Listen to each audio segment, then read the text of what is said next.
So hey guys, welcome back to our YouTube channel. So friends, आज के इस video में हम करने जा रहे हैं इंडिया एटॉमिक रिसर्च प्रोग्राम्स। ठीक है। सो गाइस, ये सब इंस्पेक्टर के जो सिलेबस है उसमें मेंशन है, जो फाइनेंस का सिलेबस है जेकेएसएसबी का, यूनियर सुपरवाइज़र का जो एग्ज़ाम है उसके सिलेबस में भी ये ऑलरेडी मेंशन है। तो एक बात मैं आपको बता दूँ, ये थोड़ा हम इतना डीप नहीं है कि इस कंसेप्ट को ही हम जान रहे हैं। तो ये एक हिसाब से देखा जाए तो ये जो टॉपिक हैं, ये मैं आपको बता दूँ, ये यूपीएससी लेवल के टॉपिक हैं जो इन्होंने सिलेबस में डाले हैं। बट मे भी आपको इतना डीप ना पढ़ना पड़े। तो देखते हैं आज के इस वीडियो में क्या होता है, क्या आपको समझ आता है कि नहीं आता है।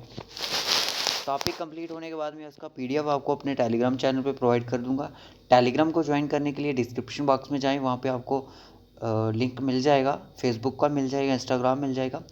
तो उसको आप ज़रूर ज्वाइन कर लें। अगर आप किसी भी सोशल मीडिया के प्लेटफॉर्म पे नहीं हैं तो टेलीग्राम पे ज़रूर ज्वाइन करें। ठीक है, क्योंकि पीडीएफ और लिंक सबसे पहले वहीं पे अवेलेबल होता है।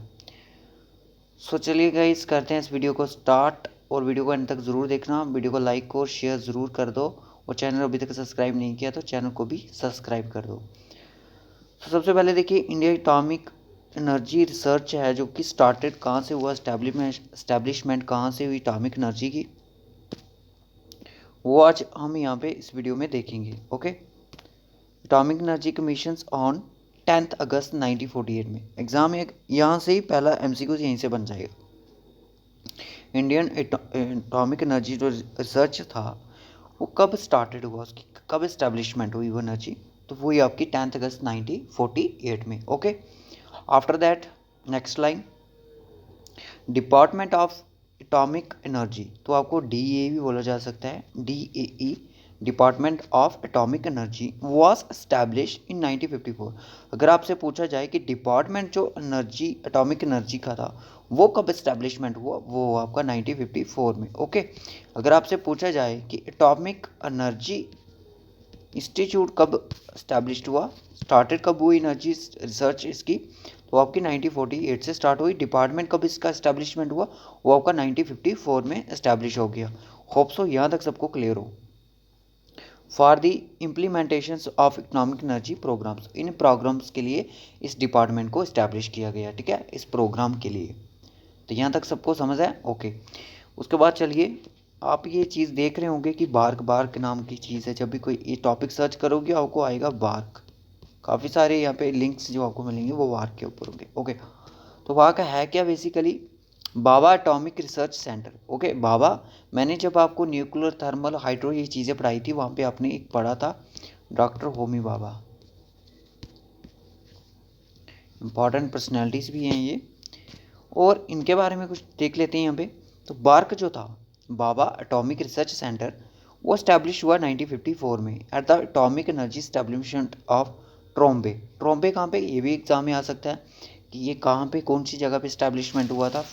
बार्क कहाँ पे इस्टेब्लिश हुआ, बीआरसी, तो इस्टेब्लिश हुआ टोरबे में जो कि मुंबई में है। और ये हुआ कब, 1967 में इस्टेब्लिश हुआ आपका बार्क। ओके। सेटअप तो इसको 1954 में किया गया, वाज रीनेम्ड कर दिया गया था इसका बार्क। ठीक है। The memory is founded doctor Homi Bhabha, तो किसकी याद में था, डॉक्टर होमी बाबा की। It is a premier national centre for research and development. ठीक है, इस पर्पज़ के लिए इसको इस्टेब्लिशमेंट किया गया था। ओके। तो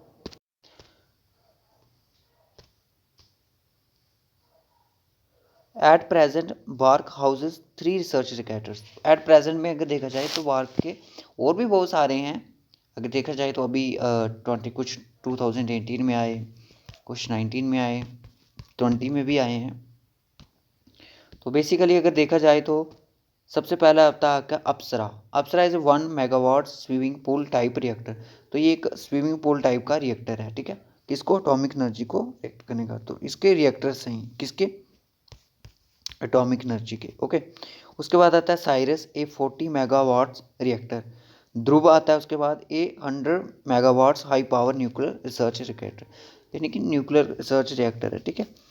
आपने पढ़ा होगा कि यूरेनियम के बारे में पढ़ा होगा। यूरेनियम एक ऐसा सोर्सेज है जिसको अभी इंडिया में रिजर्व रखा गया है कि जब कोल की ये चीज़ें ख़त्म हो जाएंगी, फ्यूल्स वगैरह ख़त्म हो जाएंगे, तब इस चीज़ को यूज़ किया जाएगा।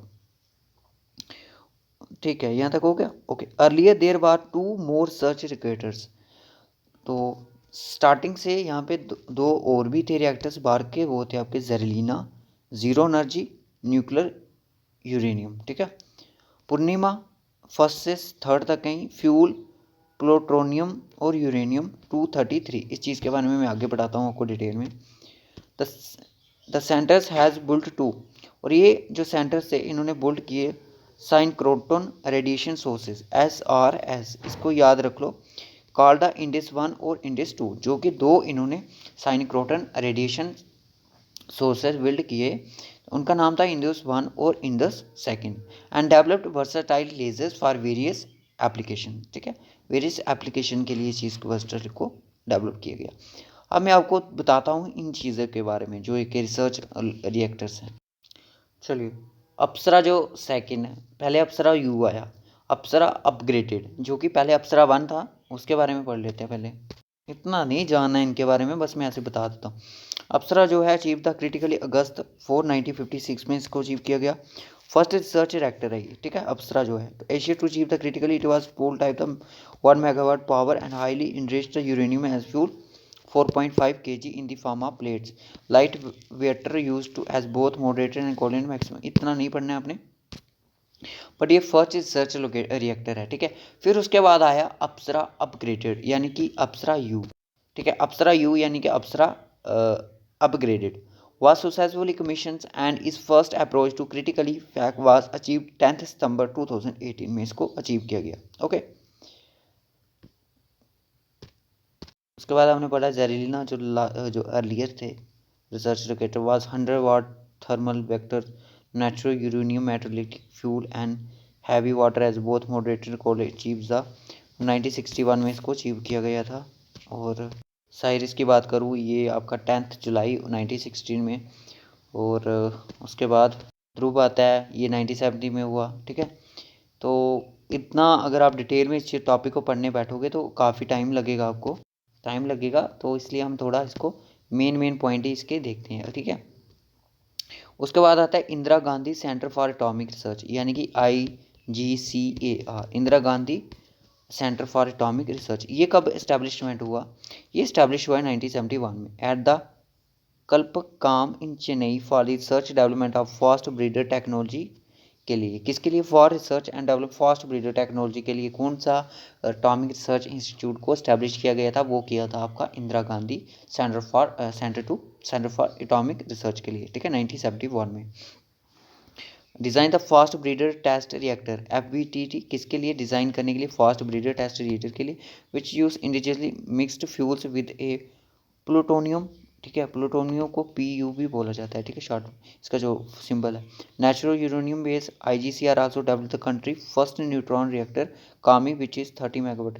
तो IGCR द्वारा एक फर्स्ट कंट्री का फर्स्ट न्यूट्रॉन भी रिएक्टर डेवलप किया गया, कामिनी, जिसकी मेगावाट थी 30 मेगावाट, जो कि यूज था यूरेनियम फ्यूल के लिए। ओके, उसके बाद आता है एटॉमिक मिनरल डायरेक्टर EMD।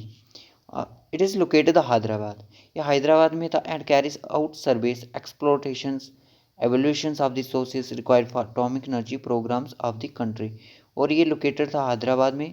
ठीक है, और काफ़ी सर्वेस जे एक्सप्लोरेशन के एवोल्यूशन और रिसोर्स रिक्वायर्ड जो एटॉमिक एनर्जी के लिए थे, इनका ये मकसद था। वेरिएबल एनर्जी साइक्लोन सेंटर यानी कि इट वाज सेटअप इन 1977 में सेटअप हुआ, कोलकाता में हुआ।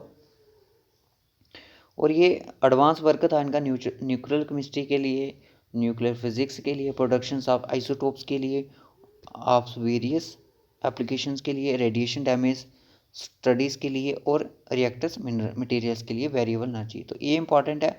और एक जो इंदिरा गांधी वाला पढ़ा वो इंपॉर्टेंट है। Centre for advance technology SCAT जिसको बोलते हैं, स्टैब्लिश हुआ 1984 में, इंदौर में हुआ।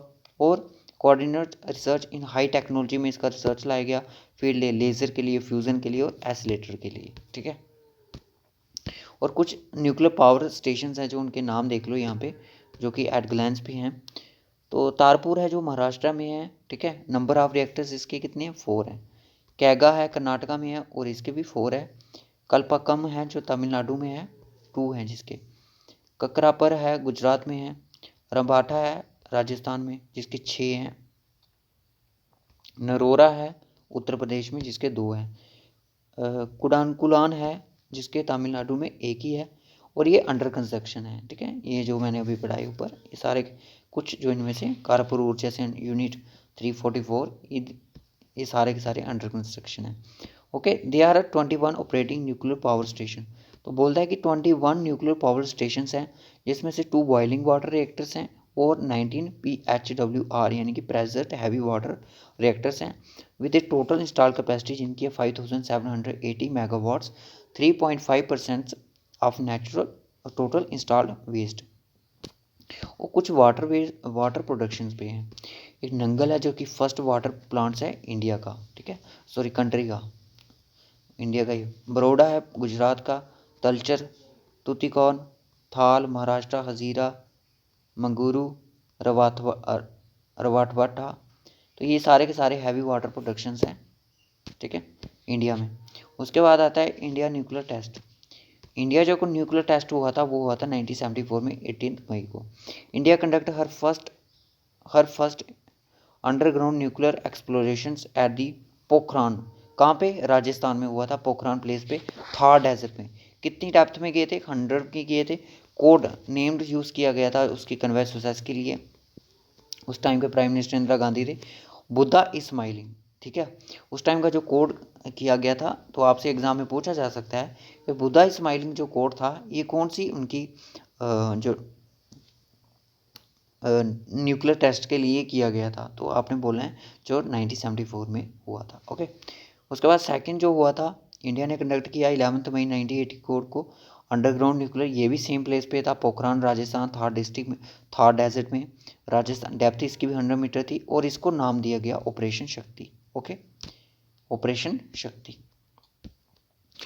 होप सो यहाँ तक सबको क्लियर हो। India 3 stages nuclear power programme was conceived soon after independence to meet the security and energy demands.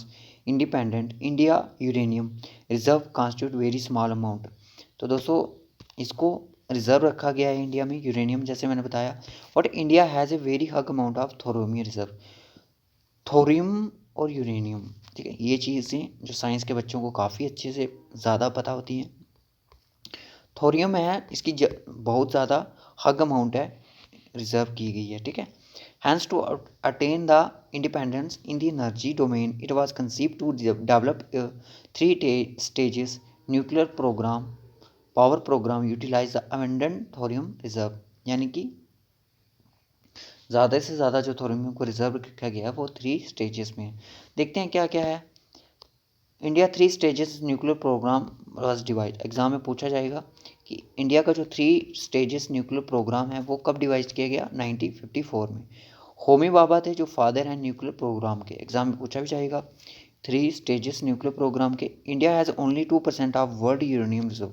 India में सिर्फ 2% ही वर्ल्ड का यूरेनियम रिजर्व रखा गया है और 25% जो कि वर्ल्ड का थोरियम में है, देख सकते हो आप, ठीक है। थोरियम कितना है? थोरियम जो है 25% है और यूरेनियम आपका 2% है। Since India has not part of some of the international nuclear treaties, तो इंडिया क्या है, सम पार्ट्स नहीं इंडिया न्यूक्लियर ट्रीटीज का। India was prevented from taking part in the international trade in the nuclear field. Okay, तो some part international nuclear treaties, international treaties भी करता है। तो India was prevented taking part in the international trade in nuclear field. तो मैंने जैसे बताया था कि न्यूक्लियर के लिए कहाँ से मंगाया गया था उस टाइम, कोल वगैरह, जब हमने वगैरह पढ़ा था। उसके बाद इंडिया से हग पॉपुलेशन, इंडिया की पॉपुलेशन बहुत ज़्यादा है और ग्रोइंग इकॉनमी है। To meet energy demands India had to really heavily imports of coal and crude oil. तो इसलिए इंडिया को बढ़ती हुई इकॉनमी और बढ़ती हुई पॉपुलेशन के लिए इंडिया को हैवी मतलब कि ज़्यादा मात्रा में इंपोर्ट्स करना पड़ता है कोल और crude oil. Okay, hence India had to devise methodology to be self-sufficient in meeting energy demands rising due to the burgeoning population and economy. The 3 stages nuclear power। Okay, इन्होंने ये सोचा कि बढ़ती हुई इकॉनमी के साथ कुछ ना कुछ तो देखिए, अगर पॉपुलेशन बढ़ रही है, इकॉनमी बढ़ रही है, जैसे बोला इसने पीछे लाइन पे, तो कुछ ना कुछ अचीव तो करना चाहिए ना। अब ये थोड़ी देखना है पॉपुलेशन बढ़ रही है और कुछ नहीं करेंगे। India has approximately 4000 turns of thorium reserve. India में अगर बात करूं तो 4000 यानी कि 25% बोला इन्होंने टन्स ऑफ थोरियम रिजर्व है, close to 25 global thorium reserve. जैसे मैंने बता दिया, thorium is not fissile material. Okay, fissile हो गया कि जिसको हम तोड़ फोड़ करते हैं जिसका, but it can be converted into uranium, पर इसको कन्वर्ट किया जा सकता है यूरेनियम में 233 which is can be undergo fusion to produce a energy, जिसे हम एनर्जी प्रोड्यूस कर सकते हैं। तो वो जो 3 स्टेजेस की बात कर रहा था वो यही है। Natural uranium to fuel pressurised heavy water reactor, use किया जाता है नेचुरल यूरेनियम का to fuel a pressurised water, जिसका PHWR के बारे में मैंने पहले आपको बताया। उसके बाद द सेकेंड जो है the by product plutonium 233 is use in second stage, और इसका जो यूसेस है प्लूटोनियम का PU का वो 239 सेकेंड स्टेज पे है। सेकेंड स्टेज क्या आती है, जैसे मैंने पहले बोला था FBR यानी कि डेवलप्ड फास्ट ब्रीडर रिएक्टर। तो ये कौन सी रिसर्च में था, मैंने पढ़ाया था, देखते हैं अभी। इंदिरा गांधी में भी था ना, fast breeder test reactor. Okay, चलिए इसको छोड़िए यहाँ पे। हाँ, to produce the excess PU 239 which will then lead to the conservation of thorium to fissile uranium 233। ये पहले वाली स्टेजेस के बारे में बता रहा है। तो develop breeder reactors this are thorium based nuclear trans, तो बोलता है ब्रीडर रिएक्टर्स करो तो ये थ्रोमियम बेस्ड होगा न्यूक्लियर रिएक्टर्स के लिए। सो गाइस, मैं आपको अब इसका ओवरव्यू कुछ बताता हूँ। जो मेन पॉइंट मैंने बताए बस आप उन्हीं को याद रखो, क्योंकि 9 तारीख से आपका एग्ज़ाम स्टार्ट हो रहा है। ज़्यादा नहीं देखना है आपने, जितना आपके दिमाग में चीज़ें जाती हैं उतनी डालो। ज़्यादा डालोगे तो जो डाली हुई हैं वो भी बाहर आ जाएंगी। ठीक है, तो होप सो आज का लेक्चर ये आपको अच्छा लगा लाइक और शेयर ज़रूर करें, और मैं कल ट्राई करूँगा इसके ऊपर MCQs की सीरीज़ लाऊँ। ठीक है, देखते हैं कि क्योंकि कुछ चीज़ें होती हैं जो हम MCQs के थ्रू सीखते हैं, और कुछ चीज़ें होती हैं हम थियोरेटिकली सीखते हैं। ठीक है, और सेल्फ स्टडी ज़रूर करनी चाहिए। सो PDF में आपको प्रोवाइड कर दूंगा इसकी, आप टेंशन ना लें। सो रखूँगा इस वीडियो को फिर यहीं तक में, तब तक के लिए bye bye, take care to all of you.